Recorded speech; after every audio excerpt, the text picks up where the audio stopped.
Para nosotros los chilenos, septiembre es doblemente bendecido. Sí,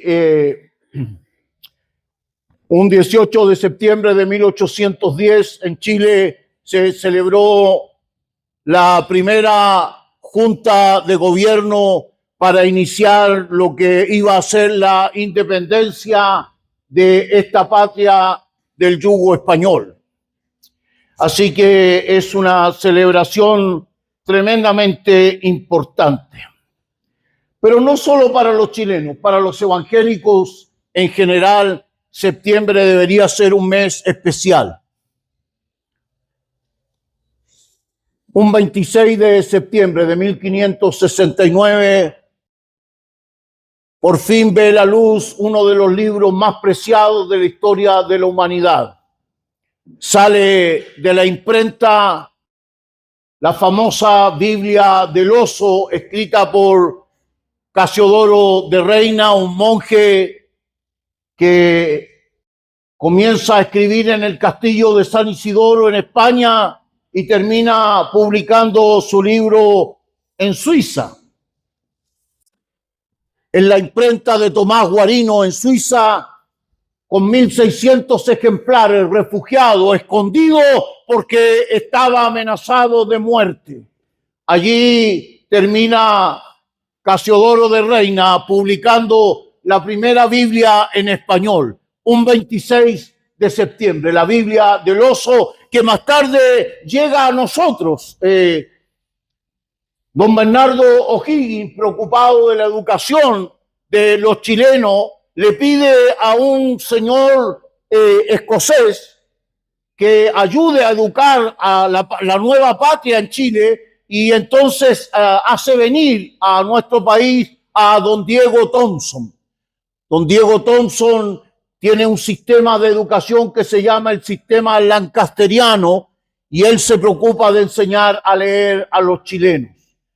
En ese tiempo éramos todavía un reducto de mapuches. Y nos enseñan a leer. Y el libro que usa don Diego Thompson para enseñar a leer a los chilenos es la Biblia. Y en 1909 llega David Trumbull a Chile, un misionero norteamericano que además de ser médico es también pastor evangélico, y en el puerto de Valparaíso se inicia la primera iglesia evangélica en Chile, 1909, con el señor David Trumbull. Luego Hoover inicia todo un movimiento del cual más tarde surgirían las iglesias como las iglesias metodistas pentecostal, Pentecostal de Chile, Iglesia Evangélica Pentecostal, Iglesia Pentecostal Apostólica, Iglesia Pentecostal de la Trinidad, y así sucesivamente, hasta llegar a grupos como nosotros, Comunidad Casa de Gracia, ya con nombres un poco más modernos. Pero así ha sido la historia y no ha estado exenta, hermanos, de dificultad. La historia de la iglesia en Chile y en América Latina ha sido una historia sufrida. Cuando se inicia la primera iglesia en Valparaíso en 1909, el arzobispo de Santiago envía una carta diciendo que se debe prohibir los cultos de la secta de los evangélicos. Las universidades, las academias en Chile no permitían el estudio de la Biblia. La Iglesia Católica Apostólica Romana había monopolizado el culto espiritual. Es solamente hasta 1925 que bajo el gobierno de don Arturo Alessandri la Iglesia se separa del Estado. Pero fue peor, porque los evangélicos quedaron en tierra de nadie. Es solo hasta 1981, ayer, que el COE, una organización de pastores evangélicos, reclama ante el Senado de Chile los derechos del mundo evangélico. ¿Sabe usted que hasta hace 10 años atrás era un tremendo desafío estudiar la Biblia en Chile? Hasta hace 10 o 20 años atrás era tan difícil, hermano, estudiar teología en Chile. y en general en América Latina. Argentina fue uno de los primeros países que tuvo una facultad de teología y luego Perú. Pero era tremendamente difícil. La Iglesia Católica no quería que nosotros reclamáramos el derecho, pero déjeme decirle algo. Si hace 50 años atrás decir evangélico era decir pobres e ignorantes, hoy día esa realidad ha cambiado. No somos ni ignorantes ni pobres. Somos el pueblo de Dios, bendecido por la gracia de Dios. Gloria a Dios. Gloria al Señor. Y fíjese usted que el tiempo y la historia se han encargado, hermanos, de demostrarle a esta gente que hoy día habemos quienes luchamos por conseguir un grado académico. Y yo hoy con todo honor puedo reclamar la cátedra del más excelente libro y del mejor de los consejos, que es la palabra de Dios. Hoy ya no somos ignorantes. Hoy también en el mundo evangélico hay doctores en teología. Y damos gracias al Señor por esa gran verdad y por esa maravilla que el Señor ha hecho con su pueblo. Y eso es lo que yo quisiera esta mañana que usted mantuviera en su mente. Que los tiempos siguen siendo difíciles. La realidad social, la realidad mundial sigue siendo difícil para quienes quieren predicar la palabra de Dios. Son difíciles porque desde el interior de la iglesia, nuestros propios hermanos evangélicos, en algunos casos, han ido mezclando la predicación de la palabra, han ido haciendo consenso con la predicación de la palabra. Hay otros grupos que han rebajado la intensidad de la predicación del evangelio para poder hacer pacto con ciertos movimientos políticos. Hay otros grupos evangélicos que han radicalizado la palabra y han salido a la calle con pancartas. No sé si ha visto en las noticias, en televisión, salen con un letrero encarando supuestamente al pecado y han radicalizado sus posturas, hermano, que no a los gays, no a esto, no a lo otro, no al aborto. Y uno se pregunta, ¿realmente eso es lo que Dios quiere de los evangélicos? ¿Eso es lo que Dios quiere de nosotros? ¿Cuál es nuestro mensaje? ¿Cuál es nuestra misión hoy día? Y es por eso que yo quisiera esta mañana pedirles que vayan al segundo libro de Reyes, por favor. Segundo libro de los Reyes.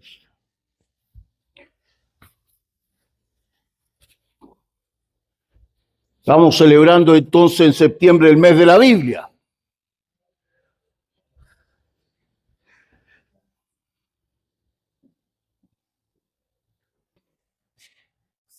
Segundo libro de los Reyes.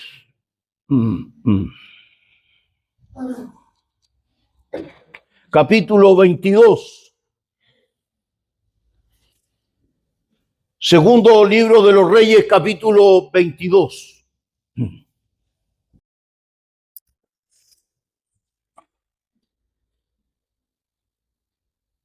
Si lo tiene, deme un aleluya.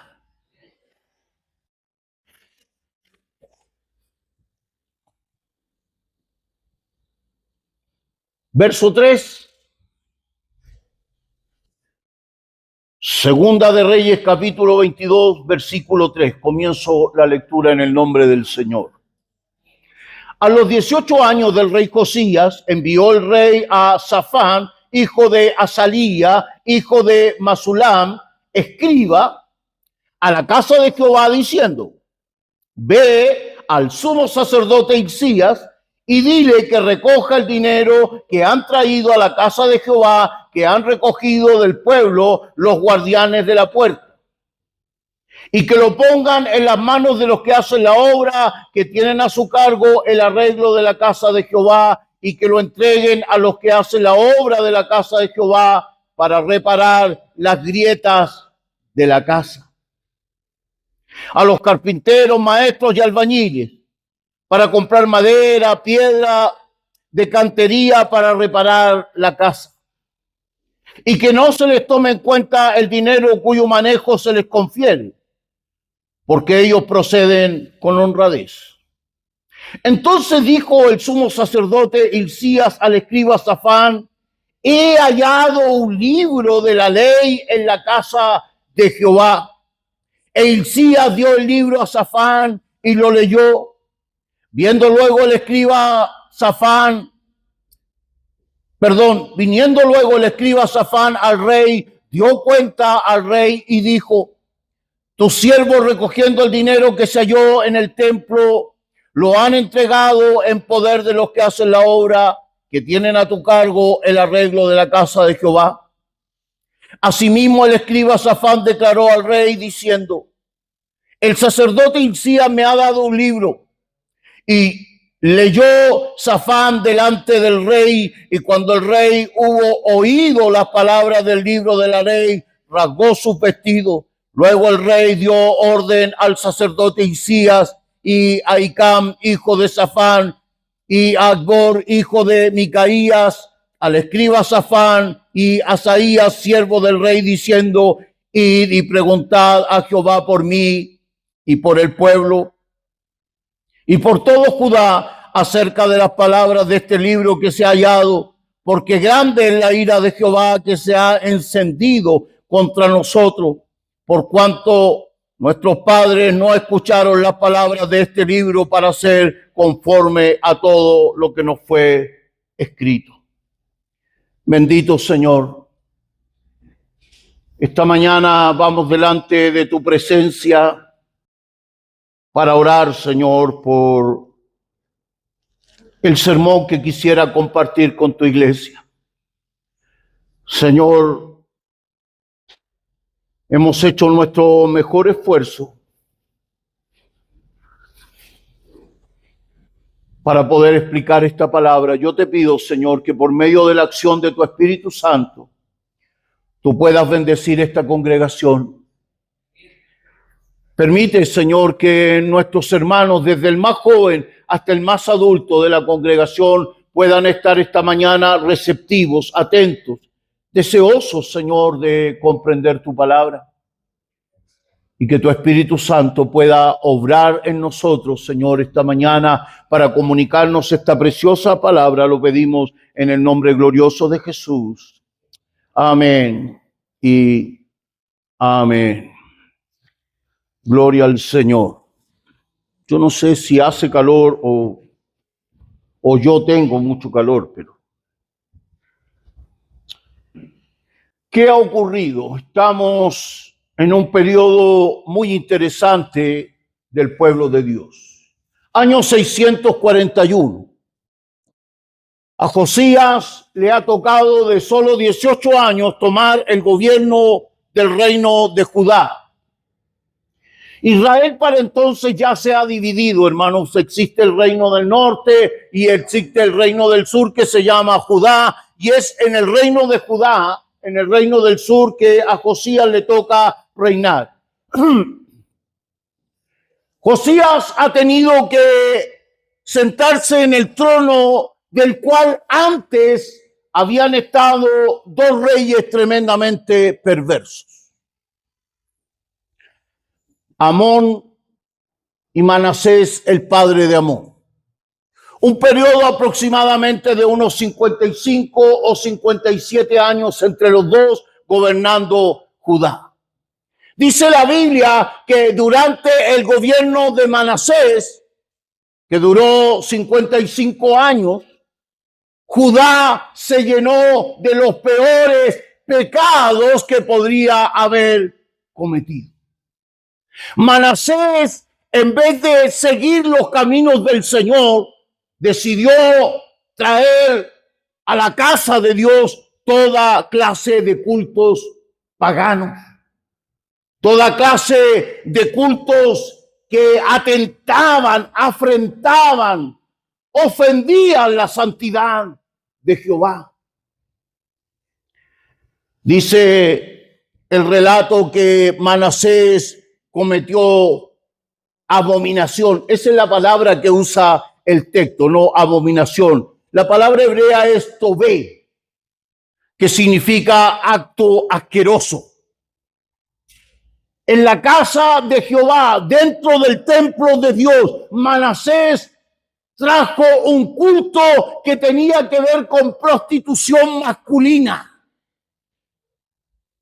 Y lo introdujo en la casa de Dios, y la celebración del culto era una asquerosidad, dice el texto, porque se practicó en los atrios de la casa de Dios sexo con animales, zoofilia, durante el gobierno de Manasés. Durante el gobierno de Manasés y de Amón, en el templo donde estaba el incienso y la lámpara y los panes de la proposición, es decir, en el lugar santo, Manasés construyó una estatua para la diosa Acera,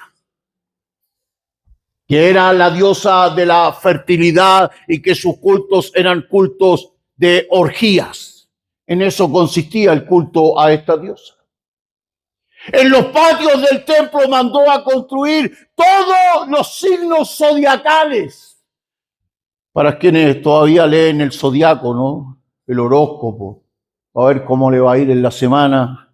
Quiero que sepa que esa cuestión es absolutamente satánica, abominable, y Dios la rechaza absolutamente.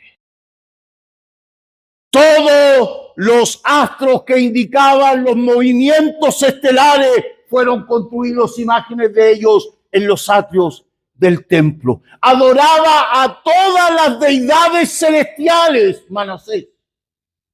Incluso pasó a uno de sus hijos por fuego, lo sacrificó, lo quemó a uno de sus hijos en honor al dios Moloc.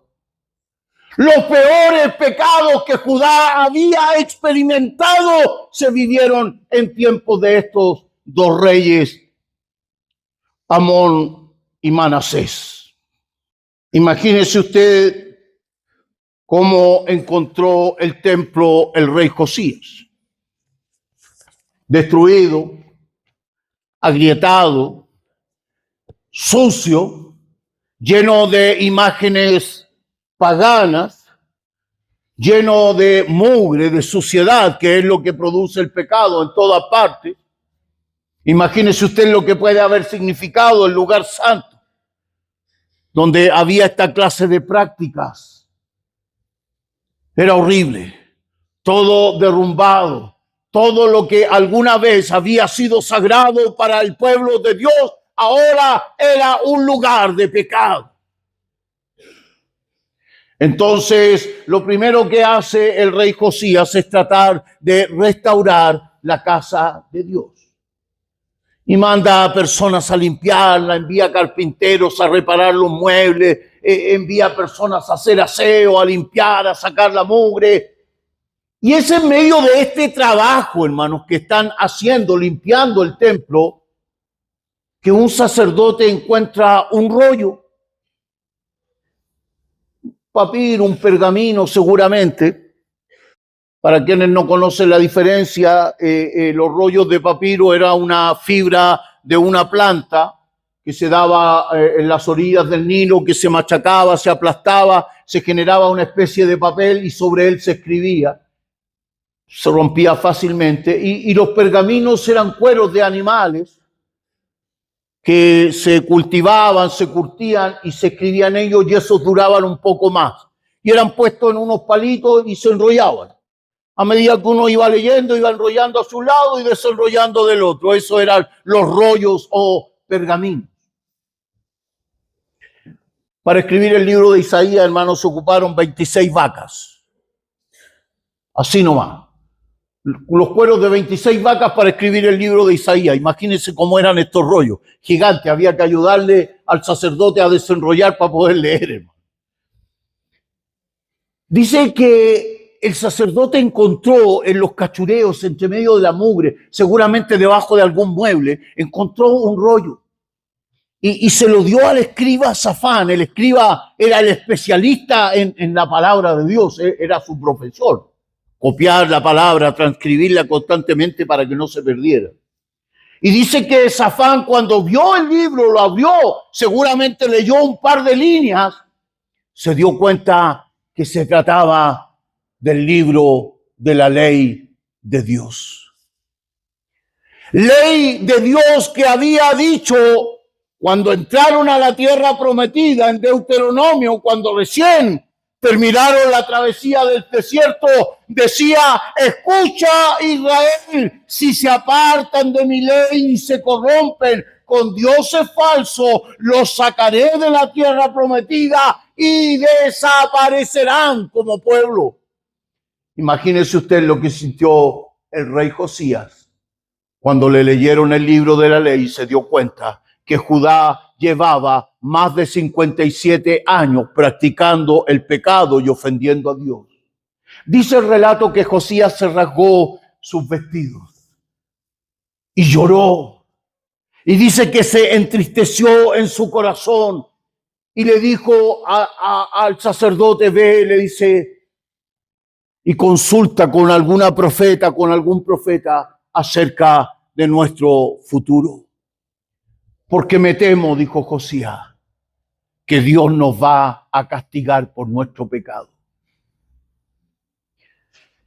Dice que le consultaron, encontraron a una profetisa llamada Hulda, que era la encargada de la ropa de los sacerdotes en el templo, que ya seguramente estaba sin trabajo, porque como ya el templo no funcionaba y solo había pecado, ella estaba en su casa, la encontraron allí y dice que Hulda, la profetisa, habló y le dijo: díganle al rey Josías que Dios no lo va a cortar de la tierra y que lo va a mantener como rey y será sepultado en paz junto a sus padres.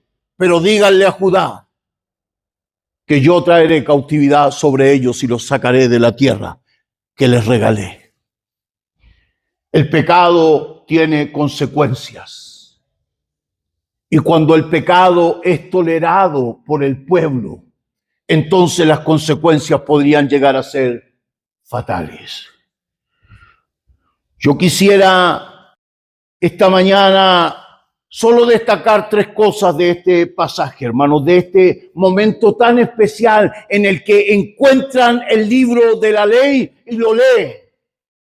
Yo quisiera destacar algunas cosas que me parecen interesantes. Fíjese usted que fue tan maravilloso el momento que vivió Josías al encontrar el libro, que dice que ya por primera vez, escuche bien, por primera vez el pueblo de Dios que había entrado en la tierra prometida volvió a celebrar la Pascua, volvió a celebrar el día en que Jehová los había librado de Egipto.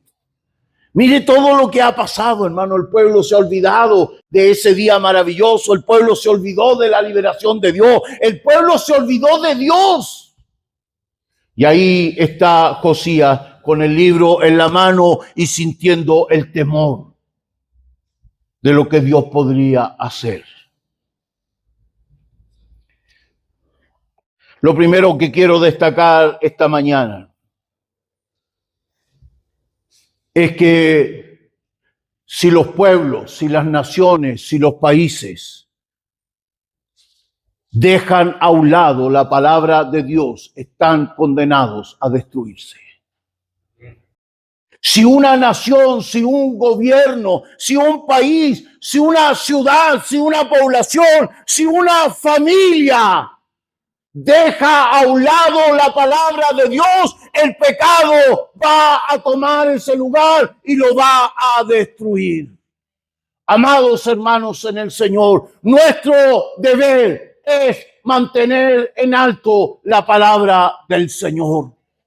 Nuestro deber como familia, como personas, como ciudadanos, es mantener viva esta palabra en todo lugar. Gloria al nombre del Señor por eso. Mire, no se trata de un acto agresivo. Jesús usó 2 elementos. Dijo que la iglesia era como la sal y como la luz. Y fíjese usted que ninguno de esos 2 elementos nos golpean. No son agresivos. La sal no nos golpea, la sal solo sazona. La luz no nos golpea, la luz solo ilumina. Cuando usted enciende la luz no le pega así una bofetada. No, la luz solo ilumina. Jesús dijo que sus hijos eran la sal de la tierra y la luz del mundo. Amado hermano en el Señor, para mantener en alto la palabra de Dios no tenemos que ser agresivos, no tenemos que ser violentos contra los que pecan, no tenemos que ser violentos con los que se han equivocado en esta vida, no tenemos que ser violentos con aquellos que tienen alguna situación compleja, no tenemos que ser violentos con los que han tenido problemas familiares, sociales, personales, con los que han tomado opciones sexuales diferentes. No tenemos que ser violentos, solamente necesitamos poner en alto la palabra del Señor. Lo que este mundo necesita es oír de nuevo que Dios los ha amado de tal manera que dio a su Hijo unigénito, para que todo el que crea, no se pierda, sino que tenga vida eterna. Gloria al nombre del Señor. Aleluya. La gente, por el poder de esta palabra, puede nacer de nuevo. Había un hombre de 103 años, un gringo, sentado en esos sillones de gringos que hay en las películas, afuera de su casa mirando el rancho. Tiene que haber sido un gringo tejano, 103 años, y de repente se acordó de una predicación que había escuchado y comenzó a llorar y le dijo: Señor Jesucristo, te entrego mi vida, me arrepiento de mis pecados. Cuando lo vio su familia, que estaba llorando, emocionado, quebrantado, le preguntaron: ¿qué pasa? Y él dijo: lo que pasa es que me acordé de un sermón que escuché cuando tenía 18 años. Me acordé de un sermón que escuché cuando tenía 18 años. Y ahora a mis 103 años esa palabra me ha hecho sentido y me he arrepentido ante Jesús. Amados hermanos, sembremos la palabra. Sembremos la palabra. Hablemos a Cristo a nuestros compañeros de trabajo. Hablemos a Cristo a nuestras vecinas. Hablemos. Mire, hermano, no sabemos cuándo. Quizás nosotros ya ni siquiera estemos en esta tierra. Pero alguien seguramente sentado en su casa va a recordar cuando su amiga, su vecina, le habló esa palabra de bendición. Y esa persona se va a arrepentir y se va a convertir. Gloria al nombre del Señor. Lo segundo que quisiera destacar esta mañana, hermanos, en mi sermón,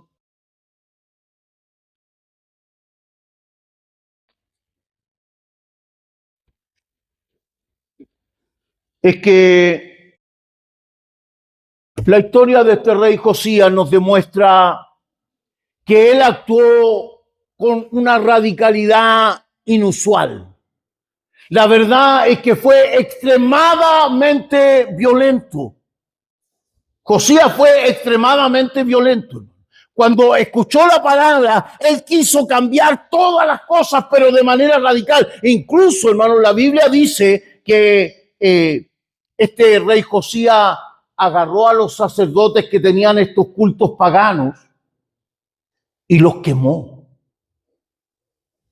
Y tomó a los dioses y los derrumbó, los hizo escombros, y dice que tiró la ceniza de los sacerdotes paganos arriba de los escombros en el valle de Hinón. O sea, fue extremo. Pero hay que ser justo con lo que enseña la palabra del Señor. Su radicalidad y su violencia no sirvió. Y esa es una lección que también yo quisiera destacar esta mañana. Amados hermanos, yo quisiera que usted comprendiera esta mañana que predicar el Evangelio no debe ser con violencia. Nosotros no predicamos el Evangelio de las piedras. ¿Recuerda ese pasaje cuando Jesús se encuentra con la mujer que está acusada de adulterio? Y todos los que estaban a su alrededor tenían ya la piedra en la mano para lanzarla. Hermano, no prediquemos el Evangelio de las piedras. No tiene sentido que salgamos a la calle a decirle a la gente, tú inmoral, tú pecadora. Mano, eso no tiene sentido. Dice la Biblia que a nosotros se nos ha dado el ministerio de la reconciliación. Lo que nosotros tenemos que hacer es que gente pueda volverse a Jesucristo. ¿Sabe usted que el pasaje demuestra, hermano, que esta radicalidad y violencia con la que actuó Josías no tuvo ningún resultado porque el rey que vino después de él siguió haciendo lo malo delante de Jehová? Y eso es una buena lección para nosotros. Yo quisiera decirlo esta mañana con todas sus letras, para esas iglesias que ahora están aprovechando en estas campañas presidenciales de hacer alianza con algunos políticos, de buscar algunos beneficios con algún alcalde. Déjeme decirle algo, la iglesia que quiere predicar la palabra del Señor no necesita hacer alianza con ningún político de esta tierra, porque esta palabra es mucho más poderosa que cualquier discurso en este mundo. No es con espada, no es con ejército, dijo el profeta, sino con el Santo Espíritu de Dios. ¡Aleluya! Porque las armas de nuestra lucha no son carnales, sino poderosas en Dios. Gloria al nombre del Señor. Hermano, la iglesia no necesita hacer alianzas con ningún político. Le aseguro, llevo 30 años en el ministerio y lo he visto muchas veces. Después que el alcalde nos da un sitio para la iglesia, también nos aprovecha de dar una mordaza para que no prediquemos la palabra del Señor, para que digamos lo que a Él le conviene. Si queremos ser una iglesia que ponga en alto el nombre del Señor, no necesitamos alianzas con ningún poder de esta tierra. El poder de esta palabra es suficiente. No me avergüenzo del evangelio porque es poder de Dios para salvar. Aleluya, gloria al nombre del Señor. Había un joven hace algunos años tratando de predicar en el púlpito.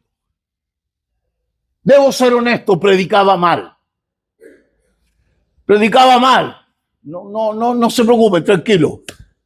No voy a nombrar a nadie. El joven predicaba mal. Era de esas personas que a uno lo ponen nervioso cuando predican. Y alguien ya no soportó más en la congregación y se paró y dijo, oiga, ¿no le da vergüenza a usted? Predica mal. Y el joven le dijo, sí, le dijo, es verdad. Yo predico mal, pero no me da vergüenza porque predico el evangelio. Gloria al Señor. Amado hermano, quizás no seamos los mejores teólogos. Quizás no nos manejemos con la Biblia como esas personas que golpean la casa el día sábado en la mañana, ¿no? Los testigos de Jehová. Quizás no seamos tan buenos como ellos con la Biblia, pero no se preocupe, hermano. Siembre la palabra, porque el que da crecimiento es el Señor. La Biblia dice que su palabra no vuelve vacía. Usted siembre la palabra, tal como la sabe, tal como la aprendió. De a poco siga sembrando la palabra del Señor. Ya el Señor va a añadir frutos a su palabra. Gloria al nombre del Señor. Lo tercero que quisiera destacar esta mañana. Los tiempos que vienen. Los tiempos que vienen son fatales. Debo decírselo. La Biblia dice que no veremos tiempos mejores. La Biblia enseña que en medio de la tribulación, cuando se ha abierto la puerta del abismo y ha salido Avalón, y han salido las huestes de Satanás para destruir la tierra, así lo muestra el libro de Apocalipsis, hermano, Apocalipsis capítulo 10, verso 9. Puede verlo si lo desea. Dice que cuando estemos en medio de toda la tribulación, cuando se haya levantado la bestia y el anticristo y todo esté destruido, dice, entonces, dice Juan, yo vi un ángel poderoso que vino del cielo y puso un pie en el mar y otro pie en la tierra. Era gigante, dice Juan. Y tenía en su mano un libro. Y me dijo Juan, toma el libro y cómelo, Te endulzará la boca, pero te amargará el vientre. Y luego le dice Juan, sigue hablando de este libro, porque aún falta pueblos, naciones, lenguas, tribus que conozcan de esta palabra. Vaya allí al libro de Apocalipsis capítulo 10, hermano. Verso 9 en adelante dice, y fui al ángel diciéndole que me diese el libro, y él me dijo, toma y cómelo, y te amargará el vientre, pero en tu boca será dulce como miel. Entonces tomé el libro de la mano del ángel y lo comí, y era dulce en mi boca, como la miel.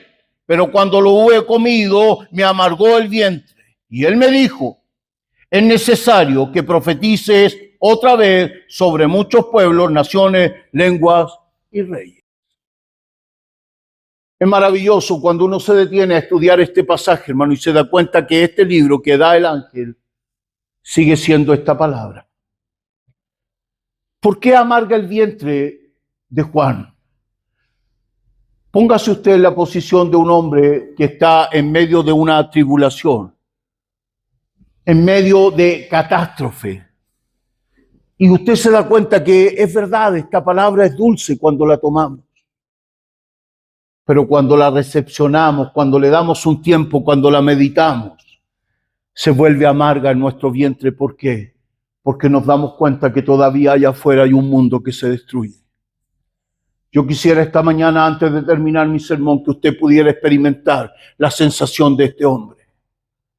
Aquí estamos cómodos y felices alabando al Señor, y eso es bueno. Pero allá afuera hay familias destruyéndose. Allá afuera hay matrimonios que se están quebrando. Allá afuera hay cientos de niños que están quedando en la calle porque sus padres están sumidos en droga. Allá afuera hay cientos de personas pensando en quitarse la vida. Allá afuera hay hospitales llenos de personas enfermas que sienten que ya no tienen remedio y que no existe ninguna necesidad para seguir viviendo.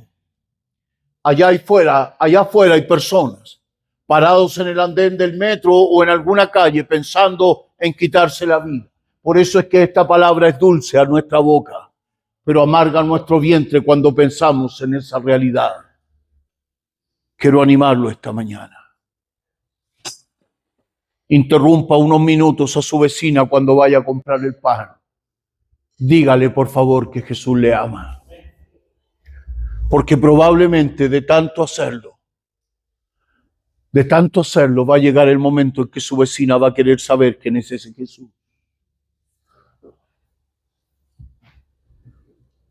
Quiero terminar mi sermón diciéndoles, hermanos, que un misionero que fue a la China encontró a un hombre allí, a un chinito, y le dijo, chinito, ¿tú conoces el Evangelio? No, le dijo el chinito, no conozco el Evangelio, pero conozco a un evangélico que era preso del opio, que era un mal padre, era un mal esposo, pero cuando leyó la Biblia, su vida fue transformada y ahora es un hombre bueno, dulce, es un buen padre, es un buen marido, tiene una buena familia y siempre hace el bien. No conozco mucho del Evangelio, pero sé que el Evangelio cambia vidas. Quizás no maneje mucho el texto bíblico. Quizás haya muchas cosas que nunca llegaremos a comprender. Pero de seguro, si nosotros comenzamos a hablar a otros de Jesús, el Señor se encargará de hacer la obra y de traer personas al arrepentimiento. Quiero que esta mañana hagamos un ejercicio. Piense, por favor, en alguien que usted respeta, que usted considera, que usted ama y que quisiera que llegara a Jesús. Piense en alguien, su jefe, no sé si lo ama a su jefe, pero... No, hay jefes que uno no puede amar, pero hay jefas que uno ama. Dígame, pues hermano, no, que si no voy a quedar sin almuerzo. Hermano, su compañero de trabajo, compañera de trabajo, su amigo en la universidad, en el taller, en la feria. Alguien. Piense en alguien que usted desearía que viniera Jesús esta mañana. Inclinemos nuestra cabeza y cerremos nuestros ojos un momento. Quiero que ore por esa persona. Quiero que ore por esa persona. Quiero que se tome un momento y piense en esa persona a la que usted le ha hablado y que quizás no ha reaccionado. El Señor es poderoso para hacerlo. Amado Jesús.